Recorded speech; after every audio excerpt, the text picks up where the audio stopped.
Your Honor. We are the power of the purse here. Tayo po ang nagpasa ng batas.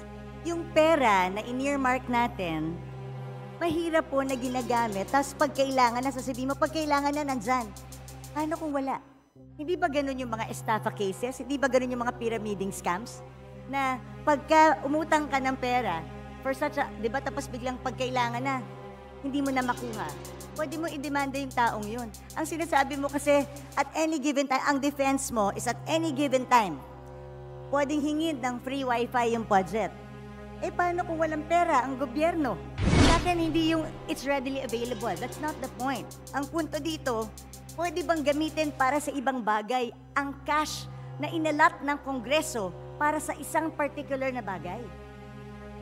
Hindi po excuse yung sasabihin natin, available naman pag gusto ng ahensya eh. Anong difference nito dun sa DAP? Well, so, kung meron pong legal question na gustong pang talakayin ang ating kagalang-galang na PH Herrera, ay pwede naman niyang itanong sa Supreme Court kung gusto niyang talakayin pa ito. But balance halimbawa, as of June 30, 728.785 billion pesos. So malaking amount of funds. Isipin na lang po natin kung lahat po ito ay binagsak natin ngayon, lahat sa mga ahensya. Sa totoo lang po, mabibilaugan silang lahat. Speaker, cash management does not mean gagastusin mo yung pera pag hindi ginagamit. There's a difference, Madam Speaker. I never said na i-flood natin ng agencies. I'm just simply saying, you cannot use the money that's particularly earmarked for a certain project na sinaad natin sa batas. Pero again, I did not say na i-flood natin sila. But I'm saying, tama po ba na ginagamit natin yung pera na sinet aside ng isang batas na hindi pwedeng gamitin? Malinaw po ang batas. Bawat section, andito po yan, makapal po yan eh. Ilan ang earmarked revenues natin? Nakaspecify doon, nandun lang siya pwedeng gamitin.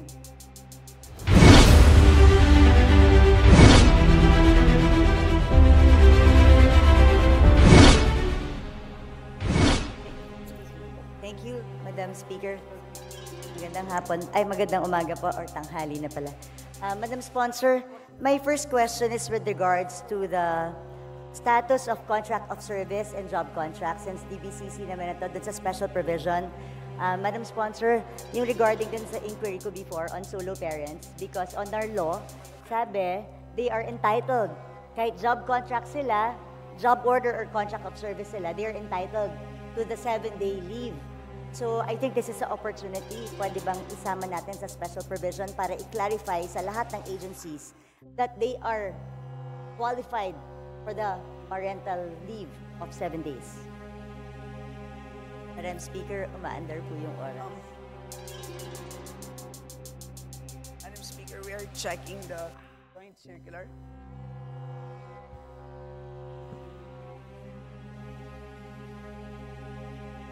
Madam Speaker. Madam Speaker, there's a joint circular and there's a joint circular number 1, series of 2017, issued June 15, 2017. And I will read to you one provision which could be a problem. And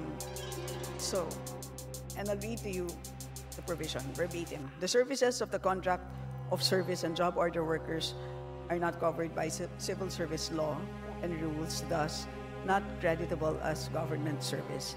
They do not enjoy the benefits enjoyed by government employees, such as leave, pera, rata, and 13th month pay. So that is what the DBM has told me, but if it is specific in the solo parents law, I will support you, Madam Speaker, Your Honor. Yes, Madam Speaker, because a mere joint memorandum circular isn't enough para may batas tayo, bagong Yes. pasa yung batas, mas latest Yes. yung batas. So we have to follow that. That's why we have to put it in the special provision. I know that's what the problem is. Walang employee-employer relationship, si job order, at saka si contract of service. But we should have thought of that before we passed the law. But we passed the law and signed by the President. So we have to honor the law. That is correct. I tend to agree with you. So, definitely, hindi tayo papayag na a joint circular will trump the law. So, paglalaban po natin yan, Madam Speaker. I will submit a proposal for a special provision so that all agencies, national government agencies, recognizes this. Even the DOJ during the IRR acknowledges, kasama sa batas siya eh. So dapat i-implement po natin para sa mga solo parents na job order and contract of service. Sige po, Madam Speaker. Ay, sorry. Could you kindly repeat? Yes. No, I will submit a special provision para to correct lang at magkaroon ng mandate yung mga departments to actually allow the solo parents na job order and contract of service. Inisa natin yung batas eh, so I have to honor it. Do I have to read the special provision, Madam Speaker? Yes, if I may. And to put it on record, Madam Speaker. Granting parental leave benefits to solo parents working in the government under job order or contract of service, pursuant to Section 7 of Republic Act Number 8972 as amended by Republic Act Number 11861, otherwise known as the Expanded Solo Parents Welfare Act, a forfeitable and non-cumulative parental leave of not more than 7 working days with pay every year shall be granted to any solo parent employee regardless of employment status who has rendered service or at least 6 months. This shall apply to those who are working in the public sector under job order or contract of service. Thank you, Madam Chair. Madam Speaker. Next question. So overall savings, I just noticed na after 2015, hindi na nagkaroon ng reporting. Then bumalik siya noong 2020 and 2021. Then afterwards, no more reporting again as to the overall savings of each department. Madam Speaker, may we ask for a 1-minute suspension? Session suspended. Please proceed. Madam Speaker, Your Honor, as you know, the meaning of savings is now different. Today, it now refers to balances of any released appropriations which have not been obligated as a result of any of the following: A, completion, final discontinuance, abandonment of a program, or B, implementation of measures resulting in improved systems and efficiencies, etc. So today, in other words, hindi na siya kinocompute for all. Yun na ngayon ang practice ng DBM. So if there is a number that you have in mind, for example, do you wish to know unutilized appropriations for the entire government? Is that what you wish to know? Madam Speaker, parang di naman po nagbabago yung definition ng overall savings. Yung savings naman talaga is, as you said, yun ang definition ng savings natin. At kaya nire-reflect yun kasi ito yung mga hindi nagagamit, like you said. And then nire-report kasi yun and it's being transferred to other agencies. Ang sa akin, I'm looking for a repertorial. They have to report it to us, just like before. For example, ang overall savings natin in 2020 is 3.5 billion. That's why it's also significant And then for all those savings, nakalagay dyan kung saan tinransfer sa bawat agency. Pag sinabi mo kasing savings, transfers from each agency na ta-transfer ang savings ng bawat isang ahensya, pupunta ngayon sa overall savings. And then yung overall savings, it's a transfer to.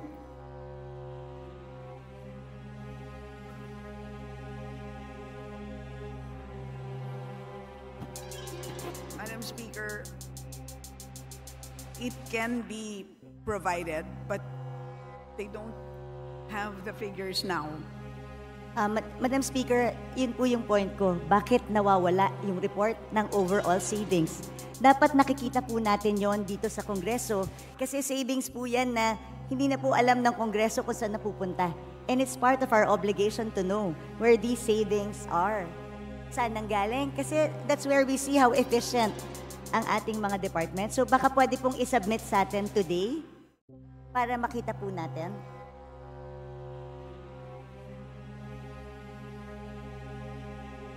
Ang pagkakaiba, Madam Speaker, today is that the agencies themselves use their own savings. So, they can modify on their own. So, hindi katulad dati na nililipat sa ibang ahensya. And does this mean hindi siya nire-report sa... No, pero, yes. So, but as a result of that change in practice, kaya nagkaroon din sila ng ibang pagre-report, but tama po yung observation ninyo, and I think that is a very important point. Hindi naman dahil nag-iba ng practice ay nawalan na sila ng responsibilidad na mag-report. So, because of that, they will submit the report on savings. They will provide the report as okay, but henceforth, they will include you will include it in the PSF. Moving forward. But you will submit within the week to the Committee on Appropriations and we will copy furnish all members. Yes, please, Madam Speaker, kasi napaka-importante po na alam natin how efficiently they're using. Napakadaling mag-declare ng savings kung bibigyan natin ng blanket authority ang departments to use the savings and use it whenever they want or augment something without passing through Congress. E di, i-bloat na lang palagi yung bidding, yung ABC. Tapos magdadive. You know, this is not acceptable, should not be acceptable to us. That's why we need those reports. Kaya sana po, within the week, or sana nga within the day or hanggang tomorrow para naman po mapag-aralan, Madam Speaker. Anyway, my next question refers to, dito na ako sa, alam naman ni Madam Sponsor ito, yung tungkol sa earmarked revenues. Madam Speaker, sa pagkakaintindi, can you define earmarked revenues through you, Madam Speaker?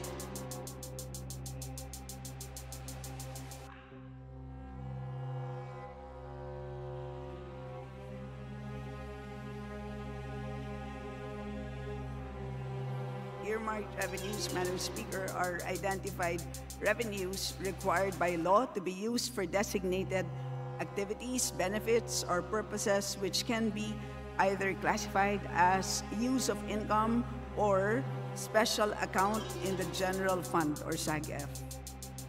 Nung pong nag-interpolate tayo, sinabi po sa akin that the cash isn't available, the cash is being used. Madam Speaker, Madam Sponsor, tama po ba na pwedeng gamitin ang earmarked revenues ng national government wherever it pleases? Yun ang practice po ng natin. But let me explain. Madam Speaker, yung tanong ko po, hindi kung practice siya or hindi. Tama po ba na ginagamit natin ang earmarked revenues for other things other than specified in the law?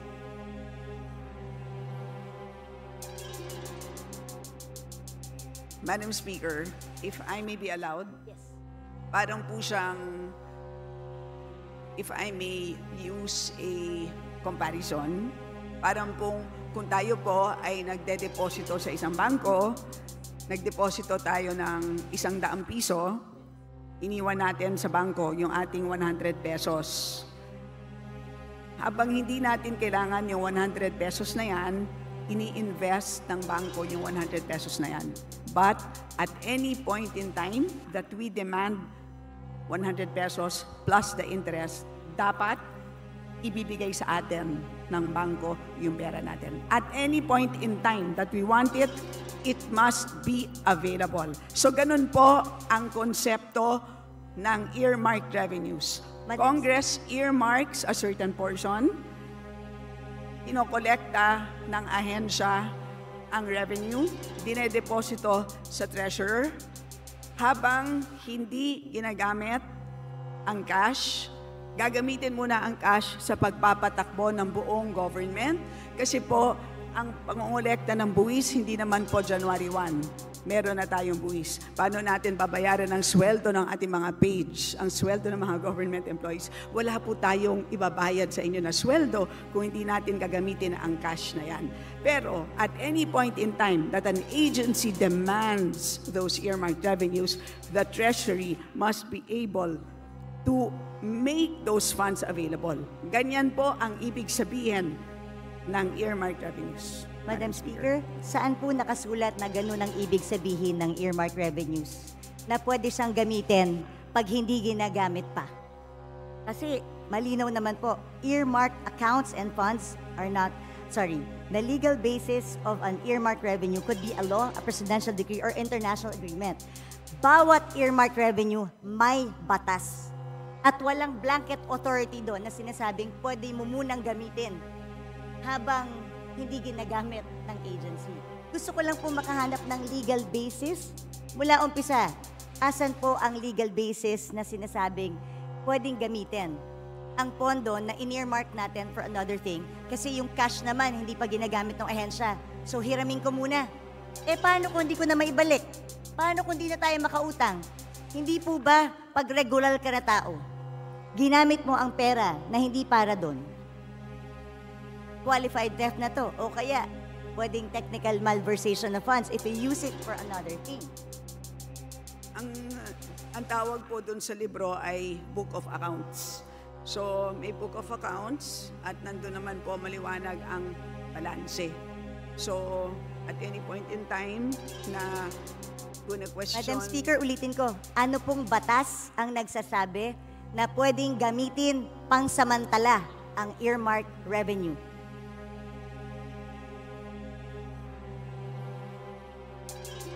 So, hindi po ginagamit ang revenue. Maliwanag po yun. Yung pera, Madam Speaker. Saan po sinasabing batas na yung cash na nakolekta ng isang collecting agency para sa isang bagay na naka-earmark? Kaya po tayo nagpasa ng batas sa Kongreso. Gusto ko itong SUF para lamang sa free wifi. O meron na siyang 24 billion na cash na nakadeposito. Pero sabi nga, yung cash na to nawawala na kasi ginagamit siya habang hindi pa ginagamit ng free wifi. Hindi ko po talaga masettle sa utak ko kung paano pwedeng, yun lang naman tinatanong ko, ano po bang batas ang nagsasabi, yung cash na para sa free wifi, pwede munang hiramin ng national government para gastusin sa ibang bagay nang hindi nagpapaalam sa tamang or walang proper documentation. Madam Speaker, una sa lahat, napag-usapan na natin ito at maliwanag naman na at any point in time na kailangan na ng DICT ng additional funds para sa free wifi, they may request. Madam Speaker. Maliwanag po yun at katulad din doon Madam sa Speaker. fire trucks. So lahat po yun ay pwede. So yun ang sistema po ng paggamit ng accounts sa special accounts in the general fund. Ganun po ang sistema.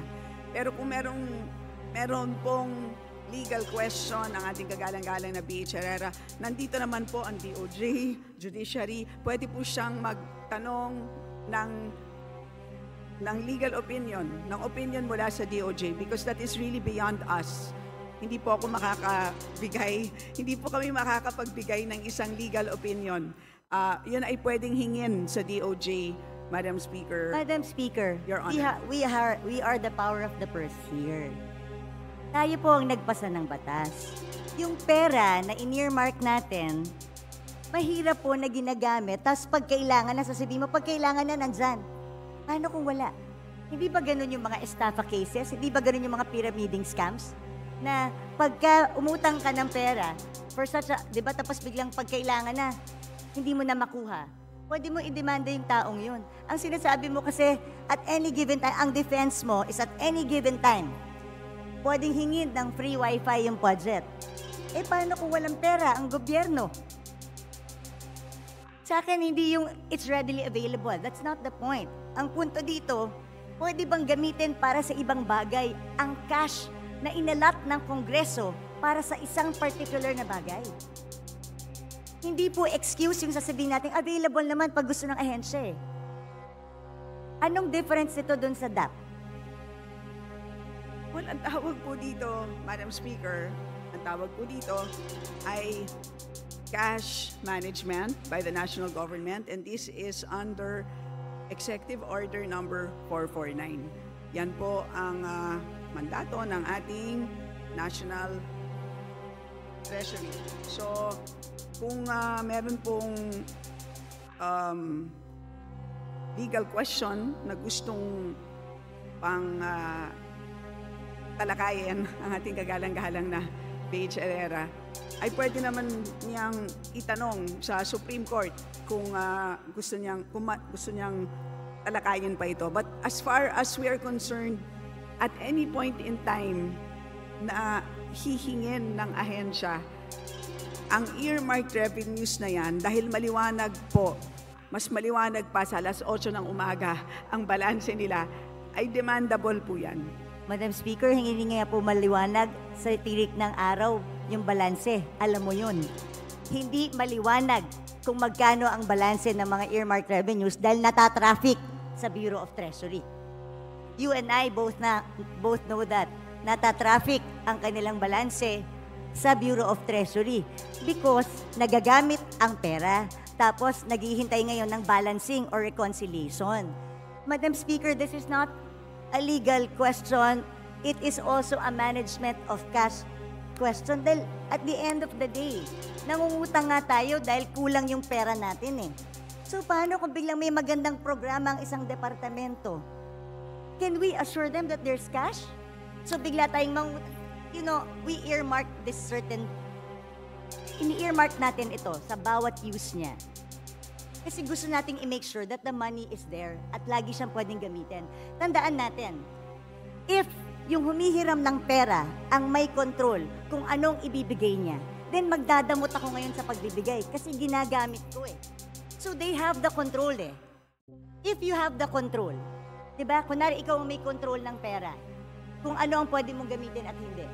Tapos may humihinging ahensya sa'yo, kung ginagamit mo yung pera, hindi ka magiging generous sa ahensya ibigay kahit mayroon silang tamang programa. Kasi you're making use of the cash available. Maganda lahat yan, Madam Speaker. But again, ang end balance halimbawa as of June 30, 728.785 billion pesos. So malaking amount of funds. Isipin na lang po natin kung lahat po ito ay binagsak natin ngayon, lahat sa mga ahensya, sa totoo lang po, mabibilaukan silang lahat. Hindi nila kayang ma-absorb lahat ito. So may ganun din na problema. So that is actually part of the mandate of our National Treasury, part of the mandate of the DBM. Kailangan nilang i-manage yan. So they cannot just flood all of these agencies with cash. So, yun po, that's how we understand the cash management mandate of these agencies, Madam Speaker. Madam Speaker, cash management does not mean gagastusin mo yung pera pag hindi ginagamit. There's a difference, Madam Speaker. I never said na i-flood natin ng agencies. I'm just simply saying, you cannot use the money that's particularly earmarked for a certain project na sinaad natin sa batas. Pero again, I did not say na i-flood natin sila. But I'm saying, tama po ba na ginagamit natin yung pera na sinet aside ng isang batas na hindi pwedeng gamitin? Malinaw po ang batas. Bawat section, andito po yan, makapal po yan eh. Ilan ang earmarked revenues natin? Naka-specify doon, nandun lang siya pwedeng gamitin. So, very again, specific. Alam ko po yung sinasabi niyong one fund concept. Do you know the history of one fund concept when it started, Madam Speaker, Madam Sponsor? What is the question? Yung one fund concept, because yan po yung sanina sinasabi niyo na ito yung cash management, may one fund concept, na yun ang sinasabi ng DOF na dun ginagamit. Kaya balikan natin yung history ng one fund concept. Ano ba ang pinanggalingan ng one fund concept, Madam Speaker, Madam Sponsor? Please enlighten the body, Madam Speaker. Galing po yun sa Presidential Decree, Presidential Decree pa yon during the time of President Marcos.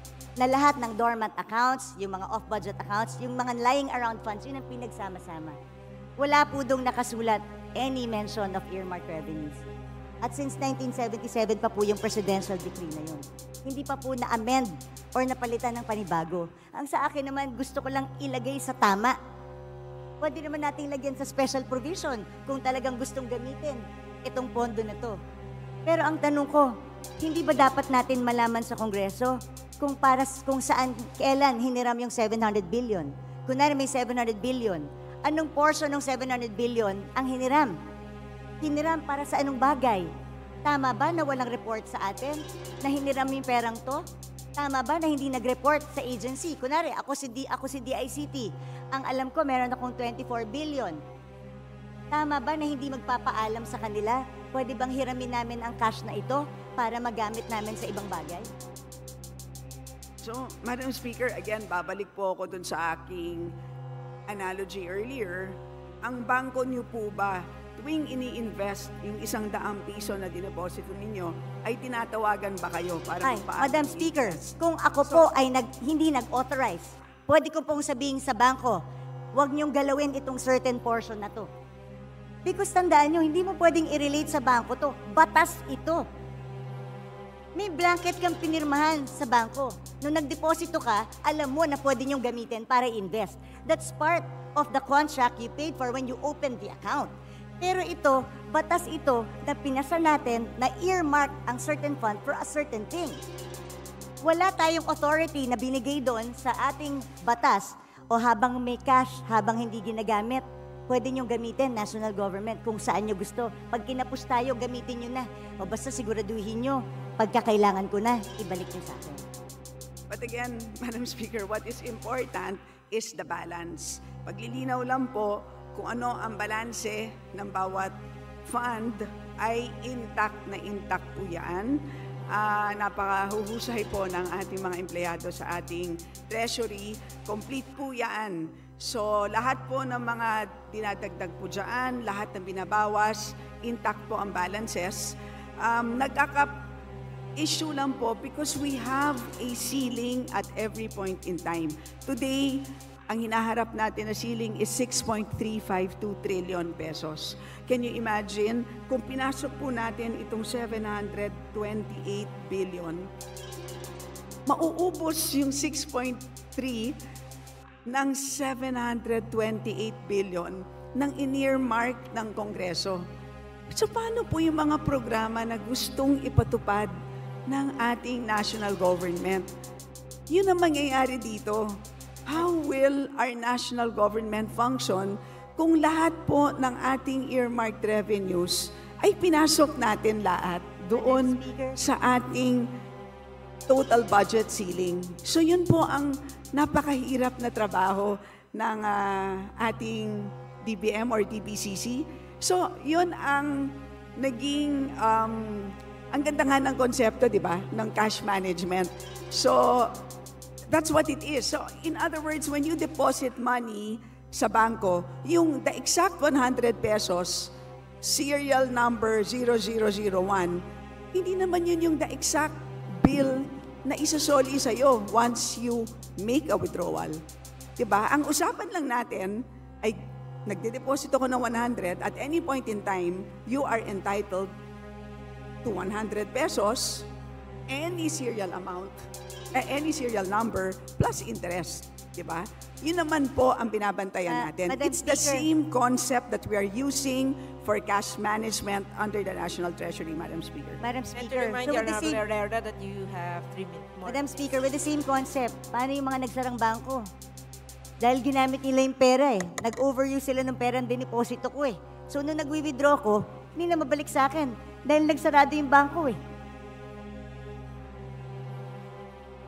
Like I said, Madam Speaker, again, I believe in the one fund concept, pero mag-amenda tayo ng batas. Isaayos natin. Ano ba sinasabi ko dito ever since all budget hearings? Sayang ang mga pondo sa earmark revenues, sayang ang mga pondo sa off-budget, Sayang ang mga dormant accounts. Ilagay natin sa one fund concept, I agree. Pero let's pass a law. Let's amend the PD. Let's amend the presidential decree or magpasa tayo ng batas dito sa Kongreso if we really want to allow that. Yun lang po yung aking palaging sinasabi kasi right now, and mag-report sila sa atin sa Kongreso kung saan nila ginamit at kailan na hiniram yung pera. Madam Speaker, hindi na natin alam saan napunta yung pera na ginamit na yon. Oo, nandyan. Pero nung hiniram nila, para kang nagsabi sa any empleyado, ito petty cash natin sa opisina. So, ibig sabihin, kung meron akong petty cash dito sa opisina, kung merong mga ilangan sandali, ay hiramin ko lang sandali, ibabalik ko naman eh. Pag nabuko mo yung empleyado mo, is it acceptable? Kung kunwari, nagbigay ka ng pera specific sa iyong staff, para dyan lang yan. Tapos, hiniram ng staff mo, hiramin ko lang naman eh, ibabalik ko rin ha. Is that okay? Does it make it okay? Madam Speaker, it is not the same situation. That is, I stand by my position that accounting-wise po, hindi naman ginagastos ang earmark revenue as long as hindi programmed. Intact po ang balances ng ating earmark revenues. Cash-wise, ay fungible naman po siya. So, yun po ang sistema ng cash management.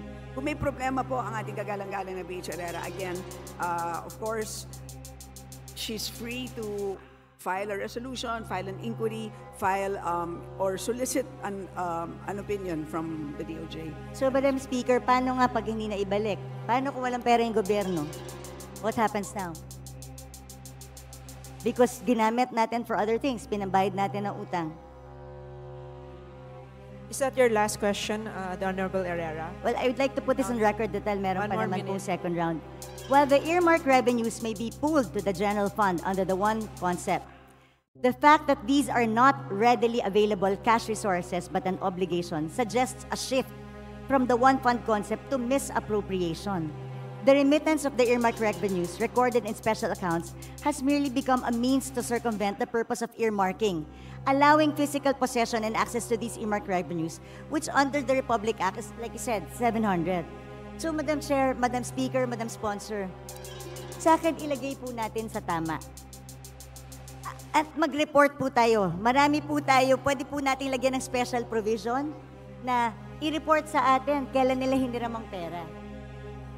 Because hindi ko po talaga matanggap na pwedeng gamitin po yung pera na in-earmark natin for a specific thing, kahit ba hinihiram lang ito sandali. Like I said, hindi ba to parang DAP that was declared unconstitutional by the Supreme Court?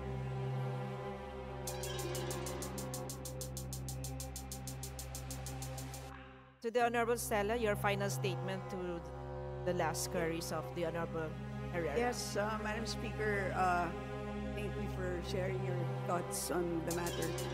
I have exhausted my opinion on this.